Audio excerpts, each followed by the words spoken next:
It's time to get practical, beyond the hype, and get stuff done. I'm going to cover three top challenges that face every organization today, which cannot be ignored, and in 2018 will need to be addressed. My name is Todd DeCapua. I wanted to go ahead and share this discussion with you, which I first had the opportunity to present to my peers. We were the 15 top performance engineers in the world got together at something called the Performance Advisory Council. So as we think about it's time to get practical, time to get beyond the hype, time to get some stuff done, I wanted to go ahead and pull up this quick Venn diagram and gain some alignment. So as you've probably thought about these types of things before, again, the way that I normally think about the world is through performance, security, and functionality, focusing on results. For this conversation, we're going to be focusing on performance and being able to get stuff done. So from an agenda perspective, here's some points that I've laid out. As you can see, starting off with, I am sick of the hype. So the three top challenges for 2018 that we will be covering today, I feel like a lot of organizations, a lot of other firms, and um, you know others in the industry have really just hyped this up. So I think it's time that we get beyond the hype. We talk about these challenges, and I want to share some of the experiences that I've had and the opportunity in actually doing these things. And not just in the last year, but these are things that throughout my career, across hundreds of organizations, I've had the opportunity to work in and be able to write about, research, and speak about recently as well. So we're going to take a look at each of these three top challenges for 2018, starting off with big data, machine learning, and artificial intelligence, then covering blockchain, and lastly with the Internet of Things.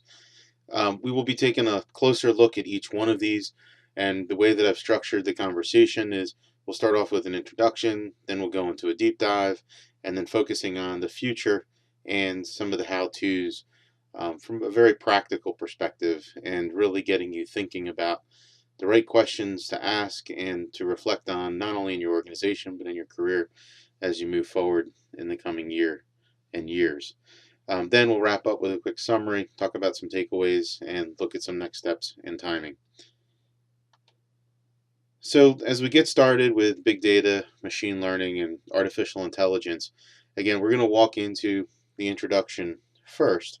And what you'll see is this illustration that I've often used to help orient people to what each of these different components are, how they work together. I also have across the top, you can see the different definitions. So, what is big data? What is machine learning? And what is artificial intelligence? I find this is a great place to start. As many people have questions as to, hey, Todd, I've got a lot of data, but I don't know, is it big enough to be considered big data? So, we can read through these definitions together.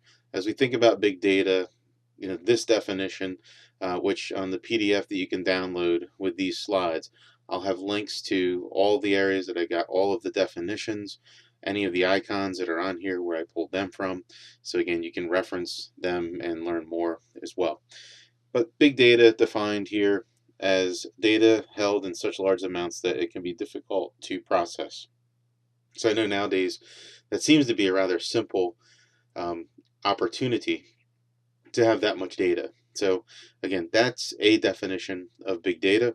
And again, I also find that as we as practitioners work across more people, it's good if we can have some common definitions that we use and that we can reference back to as well. Second one here is machine learning, application of artificial intelligence that provides systems and the ability to automatically learn and improve from experience without being explicitly programmed. So machine learning focusing on the development of computer programs that can access data and use it to learn for themselves. Again, this is a little bit future thinking, But there's actually a lot of systems that are already written this way, can continuously learn. We'll also see how in some of the algorithms that we write, continuously looking at what are the findings and the results that they're coming up with, and being able to tweak those algorithms either from a machine learning perspective or an actual person stepping in to optimize and tune that algorithm. Lastly is artificial intelligence. You can see here I've included two definitions. One is a branch of computer science dealing with simulation of intelligent behavior in computers, and secondly is the capability of a machine to imitate intelligent human behavior. I think one of the most recent examples of this intelligent human behavior, if you have not seen it yet, you want to go ahead and look up Sophia. This is the first robot to now be issued a passport, but very, very intelligent human behavior can be seen from Sophia.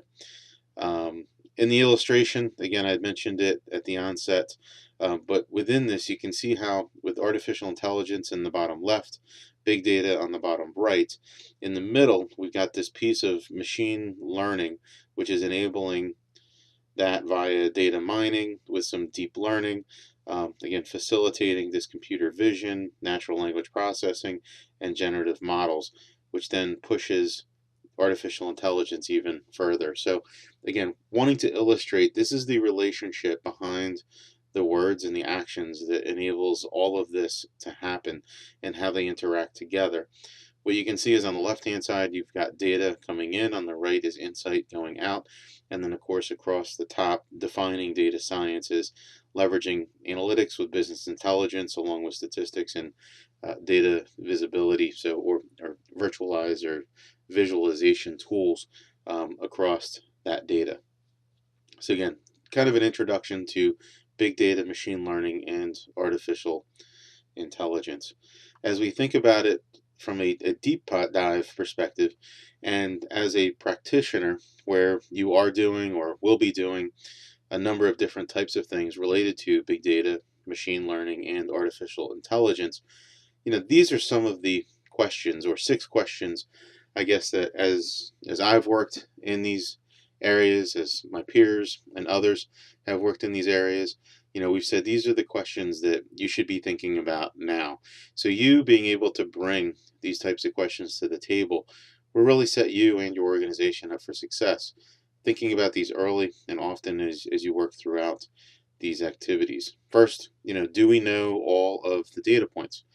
So as you think about, what you're asking from a big data, machine learning, and artificial intelligence perspective, what are all the input data points that you're going to be looking for?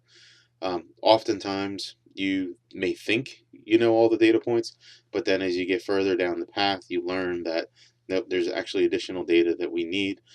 Maybe we do not have that data, but we need to get access to it in some way. Again, starting with that question though, do we know all the data points? Again, often the answer is going to be no, you do not. But again, think about it up front. Constantly be asking yourselves that question so that you can kind of continue to explore what other data points you may or may not need as you're going down this decisioning process. Second, have all the algorithms been defined? This is another area that as you have this huge amount of big data and you're starting to apply some machine learning and seeing some artificial intelligence coming out of those data points, you know, are you generating or have you created all the algorithms that you need to be able to come up with the results that you're seeking? Again, sometimes I've started down the path. I said, yep, I think I do. Then to learn, well, you know what, I need to tweak this one a little bit, or maybe we need to add some new algorithms to create some other result sets, which could then be used in another way. Again, very important to continually think about, have all the algorithms been defined? Where are all the processing engines? So as we explore our world today and where data sits and where we're going to be doing this processing, asking this very simple question of, where are the processing engines? Where do they sit? Do we want them out on the edge? What types of networks are they on? What kind of power do they require? What happens if they are no longer available? to the end-to-end system. And again, thinking about this from a data perspective, again, where are all those processing engines? It's important to think about. Many people sometimes don't think about this until it may be too late. And again, when you start thinking about the volumes of data that you're collecting, sending, how dependent you are upon these different sensors in the world to be able to push data into your machine learning, again, becomes very, very critical to everything. Are there unique protocols? So we're on the fourth one. There are new protocols being generated and created every day for a number of different reasons. It's very important to be aware of what those protocols are. Also, thinking about all the questions that we asked so far, how would a new protocol impact data points? How would it impact algorithms? How would it impact where your processing engines are or what they are doing? It could dramatically change things for you. So, again, thinking about these unique protocols, thinking about how you would handle them, because in time you will bump up against them and have to be ready to adjust fairly quickly. Number five in these 6 sets of bullets: what are the volumes or the size of data that you are dealing with or that you will be dealing with? And this is as new data sets come online and come available. Maybe you're getting them in bulk runs, daily, hourly, by the minute, by the second, or maybe it's just a live stream of data that comes across. Again, depending on the protocol, depending on the frequency, again, can pose some different challenges for you, but really needing to think about, again, what are the volumes, what are the size of those data sets that you will be getting. How is it that you can handle those, et cetera, et cetera. The last point here, or number 6, around our deep dive for big data, machine learning, and artificial intelligence, has to do with how do we create, reset, and refresh our data or our environments or just all of the test data, whether it be specific physical devices, virtual devices, the data associated with it, other dependencies and configurations that are required across all environments, so that we can, in fact, run these very short and continuous cycles. So, again, very important to think about these 6 different questions. Want to go ahead and just arm you with that perspective, having the experience, having been through this multiple times over the last 20 or so years. Again, these are very important questions to ask yourself, to understand, and again, from a deep dive perspective, really understanding it early and also throughout your projects. So next is thinking about, again, this challenge of big data, machine learning, and artificial intelligence, but really looking into the future. Let's look at some very specific how-tos. One of the areas that I turn to are some of the analysts in the world. For this research that I was doing, the analyst that I found that had just recently published some results was from Forrester. So you can see this forrester.com/predictions that from an artificial intelligence perspective, their findings were 75% of early AI projects will underwhelm due to operational oversights. Seems like a reasonable statistic. If you go to the link, you'll learn more about these predictions for 2018 and what they're calling a year of reckoning. And again, Forrester highlighting what some of those predictions are. This one around artificial intelligence, and I think as you go through and you think through the deep dive questions that we just spoke about, this underwhelm due to operational oversights, I almost have to wonder, are some of those 6 points that we covered those operational oversights that have happened and caused an impact to the results from that artificial intelligence work? I think so. But again, some very interesting research and results there from Forrester that you can go ahead and access. Some of the how-tos, again, you can see a number of bullets here that I've laid out, but defining the objectives. What are the objectives that you are setting out for your big data, machine learning, and artificial intelligence activities? Maybe now and also into the future of, let's just look at 2018. How can we break those down into subcycles? So rather than trying to tackle some huge mountain of data with a large thought of just unleashing all this machine learning at the huge data set to be able to then get some artificial intelligence around it, which could then be used across a variety of other systems and generate some great results. What if we started a little bit smaller? How is it we break this down? How can we create these subcycles? Let's get those short bursts, the higher value wins that we can then point to and showcase and get other people excited about it and really seeing the value in the results that we've generated. The third one here, map the flow and the scenarios. I cannot encourage you enough to think about that. Again, oftentimes for me, this starts with a whiteboard of the few engineers or other experts in the group to sit down and really think about what is the data that we have, what are the applications around it, how is it that we want to use it, what are the results that we can consume where. So again, thinking about that flow, thinking about the scenarios, then getting into creating the environment. This is a huge deal. Again, some of the teams that I've worked with, we've leveraged containers heavily to go ahead and be able to have these environments set up fairly quickly and then be able to stamp out additional as required. Creating the data can be a significant challenge sometimes, not only given the size of the data that we're talking about, but also the variety of the feeds of data that we will be getting.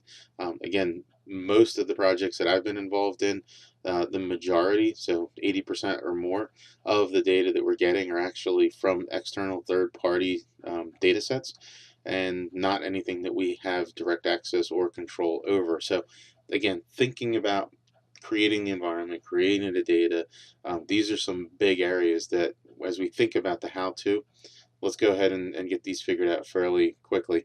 Validating the algorithms. So again, it's great that you can have all this data, you can have all this machine learning, all this artificial intelligence going on, but if your algorithms are wrong and you cannot prove that they're 100% accurate, that's where you're going to really run into some problems. So again, being able to validate these algorithms, again, as you're working on them, as you are just generating more of these types of results, this is what's important. Being able to validate these data feeds. Again, how is it that if 80% in fact of your data is coming externally and you don't have access or control over that data, how can you validate that that data is accurate? I can tell you, I've been through the process of getting the data, tuning the algorithms. We get down the path, we start looking at the final results, and something's not right. Well, it turns out the data that we got was wrong. So when we tuned the algorithms, guess what? We were tuning it to the wrong thing. That's where this review the results comes in.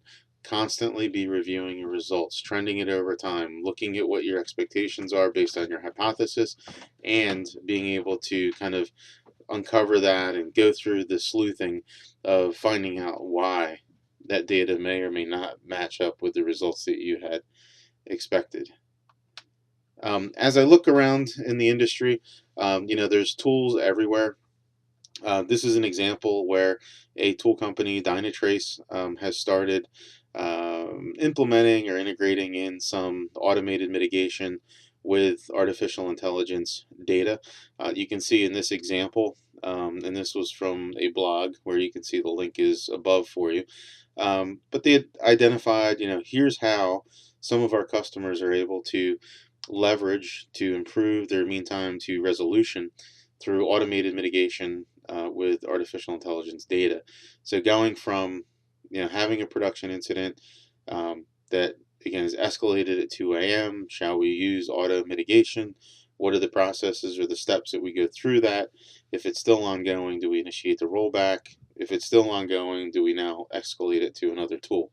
Again, this is just a very simple example of how some companies like Dynatrace are looking at automated mitigation with some of this artificial intelligence data that they have gathered and harvested and are able to run different algorithms against to come up with, again, this artificial intelligence for you. We've spoken a lot about the network. There's a lot of different ways that you can recreate the network. One of the other ways that people do this in pre-production environments are through appliances. Um, So Apposite Technologies, you can see the URL here on this slide, but they've got a number of different ways to help you to be able to recreate these network conditions. As you can see, these advanced emulators for very complex network topologies is what Apposite Technologies does. You can see all the different bits here as far as the 15 separate profiles per emulation engine, being able to handle multiple independent emulation engines, being able to recreate a variety of different speeds of links. Um, Actually, I know that they're working on even faster links right now. Advanced link modeling, enabling paths to emulate bandwidth, delays, and jitter, as well as loss. Also being able to bring in QoS as well as background utilization of the network. So again, a lot of different elements here, but as you've heard me talk about big data, machine learning, artificial intelligence, blockchain, IoT, all of these big challenges that we're all facing here in 2018, the network plays a fairly significant role. And as you think about building and overcoming these challenges, you really need to consider, how am I doing this? So again, wanted to just introduce Apposite Technologies, tell you about their capabilities. You can go out and understand a little bit more about the value. But with all three of the challenges that we've spoken about for 2018, the network plays a critical role. It's absolutely something that you need to think about. So from a summary and takeaway perspective, I'm interested in continuing a conversation. I know that the 15 of us that were in Scotland together are continuing this discussion. You will see me on social media quite active there, and I do know that we're going to have a number of blogs coming out covering this topic as well as many others that we covered within our Performance Advisory Council. So I would encourage you to stay tuned for that. There's also some other resources that I wanted to make you aware of and make available to you. There's a few different ways that you can do that. So again, here's my email address on my Gmail, which is appperfeng@gmail.com. Also, my Twitter handle is @appperfeng. And then lastly, if you go to Effective Performance Engineering, Shane Evans and I had the opportunity to co-author a book titled Effective Performance Engineering with O'Reilly that was published in June of 2016. And O'Reilly has given us the opportunity to provide copies of this electronically for free in 3 different electronic versions. So again, if you go to effectiveperformanceengineering.com, simply click on Get the Book, click on the O'Reilly link, and you'll be able to download it in any one of 3 electronic formats for absolute free to be able to read through that book and understand some additional concepts related to effective performance engineering. So again, as we've reviewed these 3 challenges for 2018, starting off with big data, machine learning, and artificial intelligence, then moving into the fun of blockchain and what it means and some really critical elements to think about, and then finishing off with the Internet of Things or IoT and all the opportunities that I think exist there. All 3 of these are very exciting topics for myself, as I'm sure they are for you as well. And my big goal here is to really just put these ideas out here, put some of my learnings and experience out there so that you might be able to pick up on a few of them, learn from them, and then also share with others. Again, my name is Todd DiCaprio. I appreciate the opportunity to be able to share this with you tonight, and hopefully have an opportunity to review it. Let me know what you think. Give me the feedback out on Twitter, or if you want to drop me an email, that's there as well. Thanks again. Bye.